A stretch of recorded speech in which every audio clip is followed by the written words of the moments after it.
দুপুর গড়িয়ে যাচ্ছে, বক্তব্য অনেক হয়েছে, চমকপ্রদ বক্তব্য, বর্তমান যুগোপযোগী বক্তব্য। আমাদের ইউনিয়ন থেকে আমাদের যে সকল নেতৃবৃন্দ বক্তব্য দিয়েছেন, এরপর বক্তব্য দেওয়ার ভাষা আমার কাছে নেই।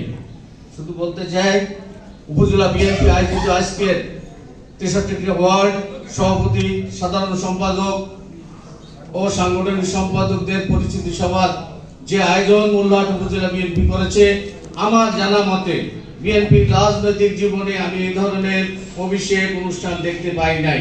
কারণ অনেক ইউনিয়ন সভাপতি সেক্রেটারিদের আজও অনেকে বিএনপি লোকজন চেনে না, ওয়ার্ড তো দূরের কথা। কিন্তু আজকে তৃণমূল থেকে আমার নেতা তারেক রহমান তার নির্দেশ ক্রমে যেভাবে তৃণমূল থেকে নেতৃত্ব গড়ে উঠে আসছে সাংগঠনিকভাবে এবং গণতান্ত্রিক উপায়ে, সেজন্য উপজেলা বিএনপির ভারপ্রাপ্ত আহ্বায়ক আমাদের পক্ষ থেকে, সকলের পক্ষ থেকে ধন্যবাদ পাওয়ার যোগ্য এবং অধিকার রাখে।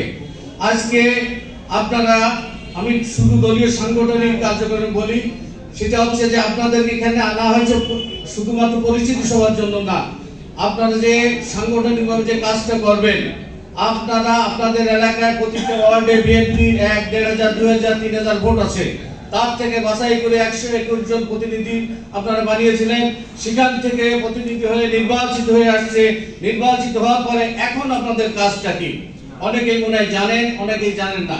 কাজটা হচ্ছে আপনার ইউনিয়ন কমিটি নেই, সুতরাং আপনার ওয়ার্ড প্রেসিডেন্ট, সেক্রেটারি, সাংগঠনিক সম্পাদক, থানা বিএনপির আহ্বায়ক এবং সদস্য সচিবের পরামর্শক্রমে আপনারা 51 সদস্য বিশিষ্ট ওয়ার্ড বিএনপির কার্যনির্বাহী কমিটি করবেন।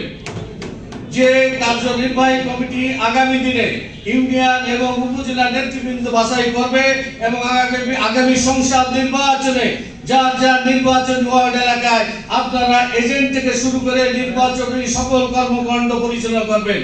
সুতরাং আপনারা আজকে যেমন থানায় একজন নেতা আছেন, একজন এমপি আসবে, আপনারা ওয়ার্ডের এমপি, আপনার ওয়ার্ডের চেয়ারম্যান, আপনার ওয়ার্ডের মেম্বার। সুতরাং আজকে আপনাদের সকলকে ধন্যবাদ জানাই। আপনাদের কর্মপরিধি এবং কার্যতালিকা থানা বিএনপি নেতৃবৃন্দ বলবে।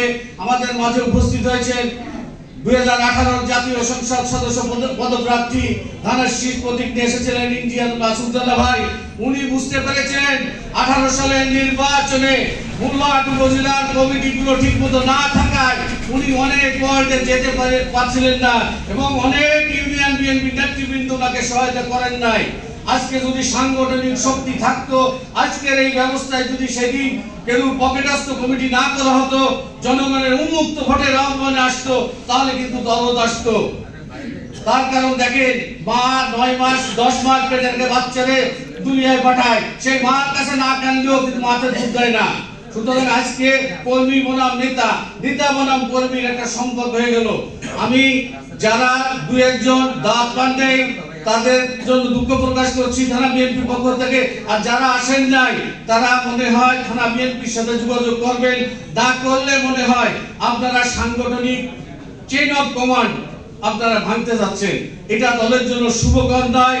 আগামী দিনের দলের পরিস্থিতি এবং সাংগঠনিক শৃঙ্খলার জন্য দেখেন, দলের অনেক বড় বড় নেতা চেইন অফ কমান্ডের বাইরে গিয়ে কিন্তু তারা শিখতে পড়ে গেছে, তারা ডাস্টবিনে চলে গেছে।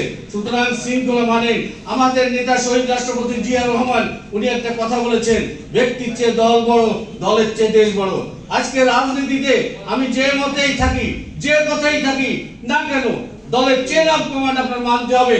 ইমামকে না মানলে নামাজ হয় না, দলের নেতাকে না মানলে দলের শৃঙ্খলা ফিরে আসে না। আপনারা শৃঙ্খলায় ফিরে আসেন, দলের চেইন অফ কমান্ড মানেন, দলের শৃঙ্খলার মধ্যে থেকে আমার নেতা তারেক রহমানের 31 দফা বাস্তবায়ন করতে হলে এই শৃঙ্খলার মধ্যে আসেন। ভুল ত্রুটি অনেকের অনেক থাকতে পারে, সেগুলো ভুলে যে আজকের পরে থানা বিএনপি নেতৃবৃন্দর পরামর্শক্রমে আপনারা শক্তিশালী মোল্লাহাট উপজেলা বিএনপি কমিটি যেমন ভাবে 1979 সালে এই দলের চেইন অফ কমান্ড থাকার ফলে সেদিন আমরা এমপি নির্বাচিত হয়েছিলাম, আগামীতেও যাতে সংসদে আমাদের প্রতিনিধি পাঠাতে পারি, আমাদের সুখ দুঃখের কথা সংসদে বলতে পারে, সেই ব্যবস্থার জন্য লাগবে শক্তিশালী সংগঠন। আমাদের নেতা বেগম খালেদা বারবারই বলে যে সংগঠন সংগঠন সংগঠন, সংগঠন হচ্ছে প্রাণ শক্তি। এই সংগঠন যদি দুর্বল হয়ে যায় তাহলে কোনোভাবেই আপনি দলের শৃঙ্খলা এবং দলের ভোট দলেরই।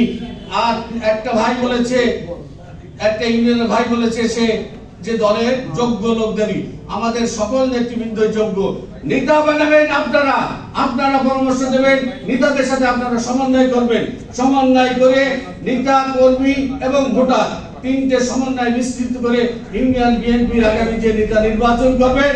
থানা বিএনপির নেতৃবৃন্দ আছে চৌধুরী সেলিম ভাই, আল্লাহ সিদ্দার জামালউদ্দিন সাহেব, শেখ শাহেদ আলী ভাই, জাহিদ মিয়া, আরো যারা আছে তাদের নিয়ে আপনারা সমন্বয় করে আপনাদের আগামী দিনের নেতা তৈরি করার ইউনিয়নের পরিকল্পনা আপনারা এখন থেকে শুরু করেন।